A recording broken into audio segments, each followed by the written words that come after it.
If you're in the middle of a PCS right now, or you know one is coming, this series is for you. Because PCS isn't just about boxes and checklists. It's about the waiting, the unknowns, the goodbyes, and starting over in a place that doesn't feel like home yet. I'm moving into my 9th home in the last decade, and what I've learned is this: PCS isn't just a move, it's a life transition. So let's walk through it together.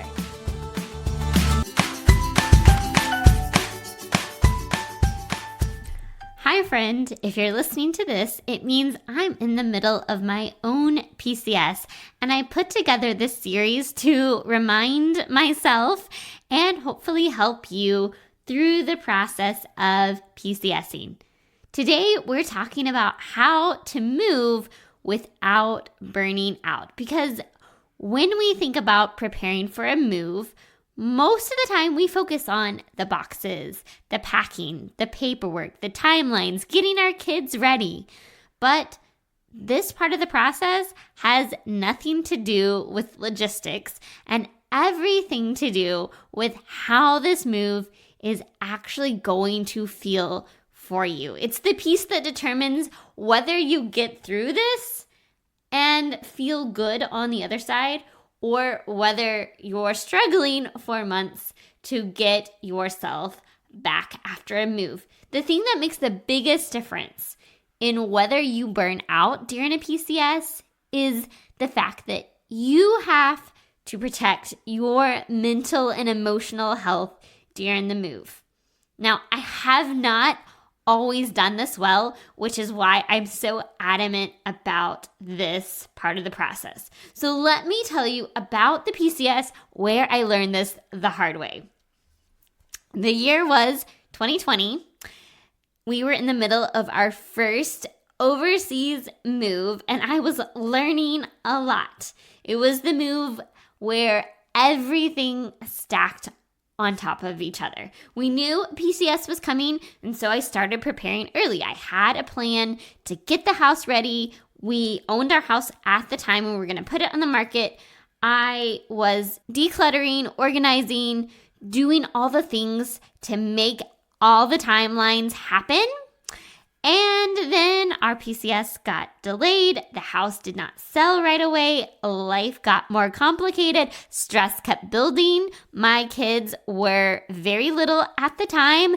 They were no longer in any kind of preschool program because the world had shut down. And a lot of the ways that I normally manage my stress disappeared.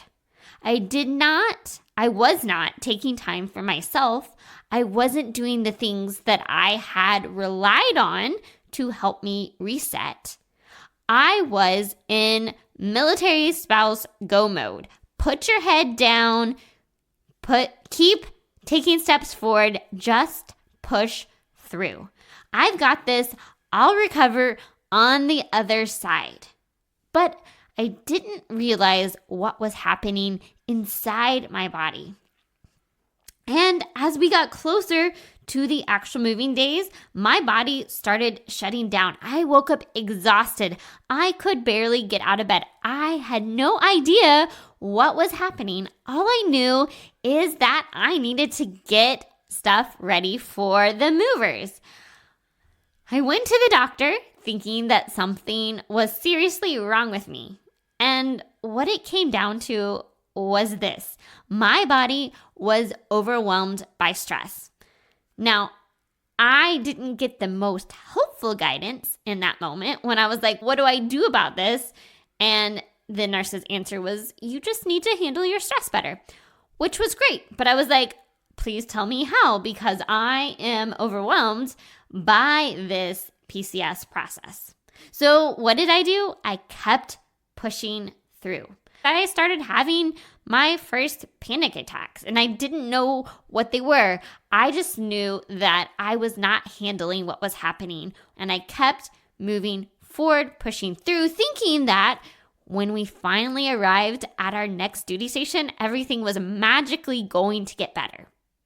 The truth is, it didn't, because we moved overseas. I kept pushing through. I kept thinking things are going to get better. I'm going to feel better. And what actually happened was things got worse because our household goods finally arrived after 3 months on a boat. And at that moment, I started itching all over my body. I did not know what was happening, but it was getting more and more painful until I finally ended up driving myself to the ER and finding out that I had the worst case of shingles that ER doctor had ever seen.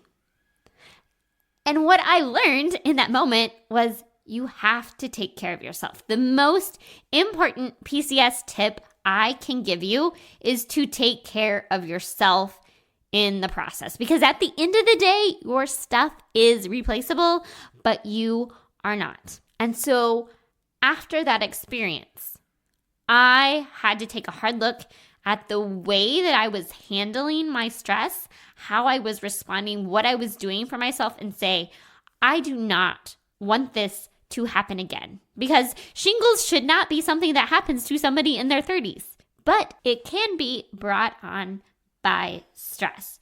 And so that was really the motivation for me to start exploring how do I do things differently. And that's what I want to share with you today, because I know if you are in the middle of a PCS and you are feeling overwhelmed by the whole process, you're probably thinking, I know I should take care of myself. I know I feel stressed, but what do I do about it? How do I take care of myself in the middle of a PCS? So let's talk about that today. The number one thing I want to tell you is that the more that you take care of yourself now, the more your body is going to thank you when you are in the middle of a PCS. So if you are not currently PCSing or your PCS is still months away, the good news is you can start preparing now by taking care of your body. If you're not sure where to start, I would recommend going back to our last summer series, our Milspouse Summer Reset, where we talked about permission to pause as a military spouse. We talked about Milspouse mental health. We talked about fueling your body. We talked about why your spiritual health matters. All of these are things that you can do to take care of yourself. And the more that you establish that baseline of self-care, the more your body is going to thank you when you are in the middle of a stressful situation. I would also recommend you go back to episode 261, where we talked about sustainable self-care for burned out military spouses. I will have all of these episodes linked in the show notes, but that is a great place to start if you realize, hey, I know I'm not really taking care of myself right now, because the more that you do now, the more that's going to pay off in the long run. But let's say the PCS is here. There's nothing else you can do to prepare in advance. Here's what I want you to know. Taking care of yourself in the middle of a PCS is not about doing anything special, fancy, or complicated. You don't need a special wellness shot or to have a lot of extra time. Ultimately, it comes down to the small choices that you make to prioritize yourself. It comes down to choosing to get a little more sleep. It comes down to choosing to move your body rather than sit on the couch. It comes down to choosing to fuel your body rather than eat what's most convenient. It comes down to finding small ways to care for your mental health. So let's talk about this. When it comes to PCSing, how do we take care of ourselves? How do we get more sleep? Because you're getting close to the PCS, there's a lot of things that need to be done, and this gets a little harder for a couple of reasons. One, you think, I'm limited on time, so if I just cut out a little more sleep and get a little more done, I'm going to be more ready when the movers and packers come. Or I'm going to be able to get my house put together quicker. It's easy to sacrifice sleep in the short term for what we think is going to help us. But sleep is so important. I know that this gets hard for a second reason, because your brain is trying to figure out all of these things. And if your brain is constantly trying to figure these things out, it's hard for your brain to shut itself off.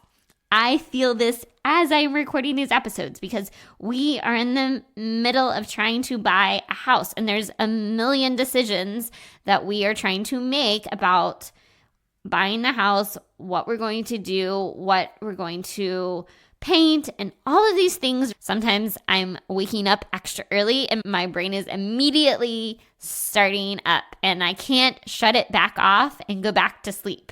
I am more mindful that if I am not going to bed on time, this is causing problems. And some of that has to do with the fact that I haven't had as much time to care for my mental health, which we'll get to in a minute. But at least at this moment, I am mindful of what's happening, what's interrupting my sleep, and what I can do to prioritize sleep in this season of stress.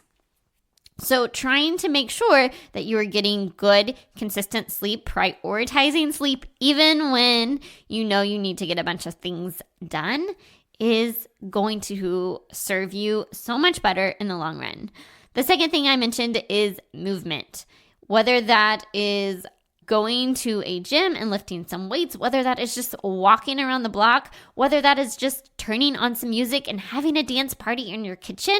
The more that you are moving your body, the more that is going to help process the stress you are under, help you release that stress.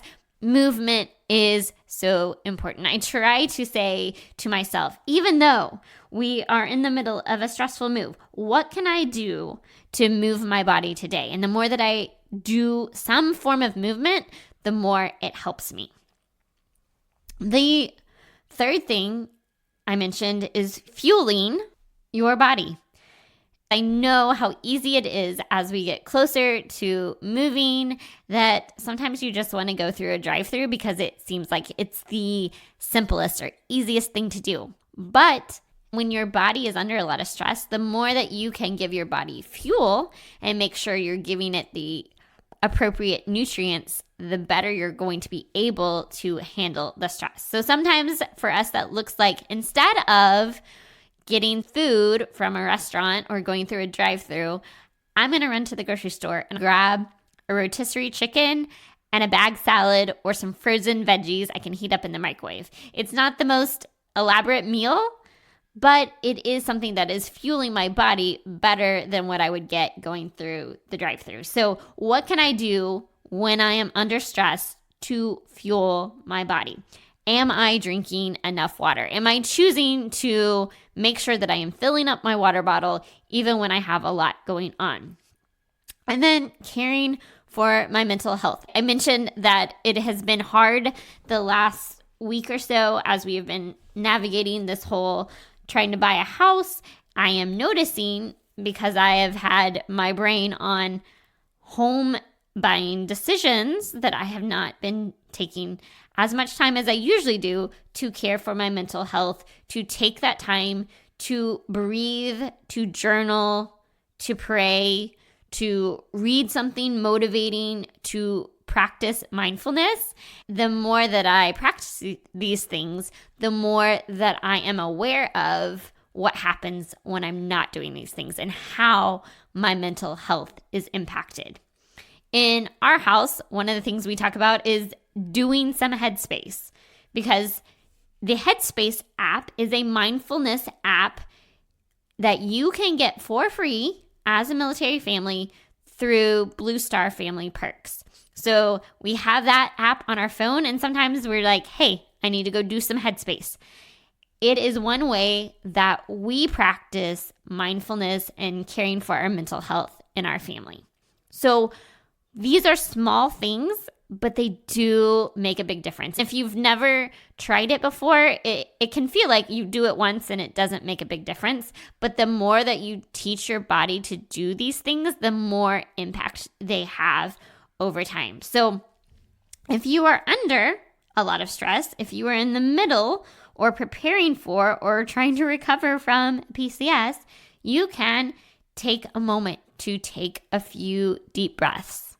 You can grab a journal or download a journal app on your phone and just write and start to notice what you're feeling in your body. And the more you do that, the more that you help improve your mental health. These are small things that you can do, but they help you through a stressful season. And then the last question that I think is one of the most important is, am I listening to my body?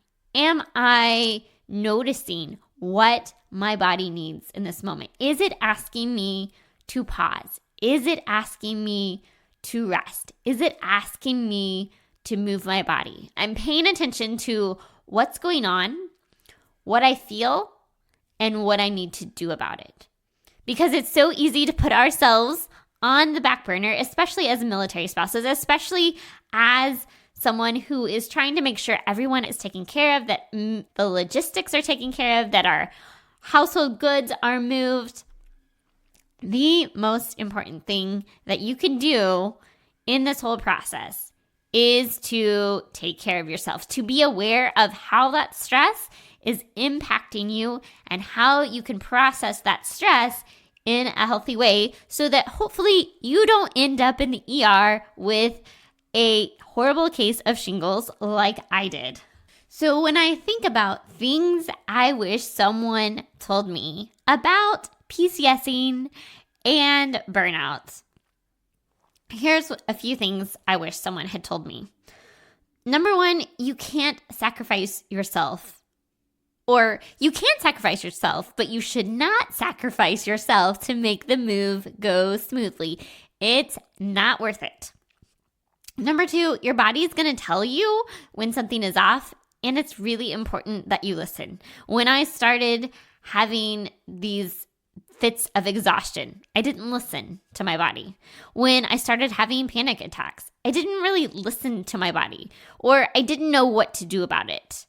And when I finally ended up in the hospital with shingles, then I knew I needed to listen to my body and do something about it. Your body is going to start giving you signals that something is off, and that's a great time to start paying attention. And number three, you don't need perfect systems. You don't need a lot of time.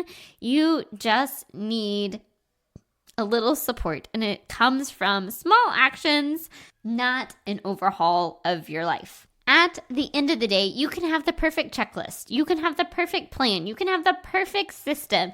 You can have a detailed spreadsheet of everything that needs to happen and who needs to be where, when, what, why, how, and feel completely overwhelmed if you're not taking care of yourself. If you are in the middle of PCS prep right now, here's one thing that I think can make a big difference.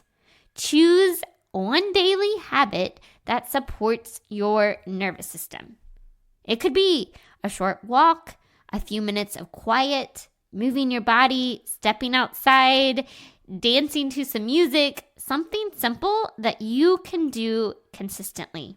Because those small things done daily matter way more than big things done occasionally. That's the big takeaway for today's episode. Small things done consistently matter more than big things done occasionally, and it's important to take care of you. Now, I work one-on-one with military spouses, and I will be opening up a limited number of coaching spots after we finish this PCS. If you want to be the first to know when those are available, you can join the wait list. But I want to leave you with this. Your stuff is probably going to get to your next location. And it may be beat up, it may be scratched, it may be partially broken, but stuff is just stuff. Eventually, the boxes are going to get unpacked. The logistics will figure themselves out, but you matter more than all of that. So as you walk through your next PCS, don't forget to take care of the one thing that cannot be replaced, you. I'll be back next week. We're going to talk about a version of PCSing that adds a whole nother layer to the PCS process. We're going to talk about what it looks like to move overseas. If you have never done one of these, it is a little more involved than just a stateside move.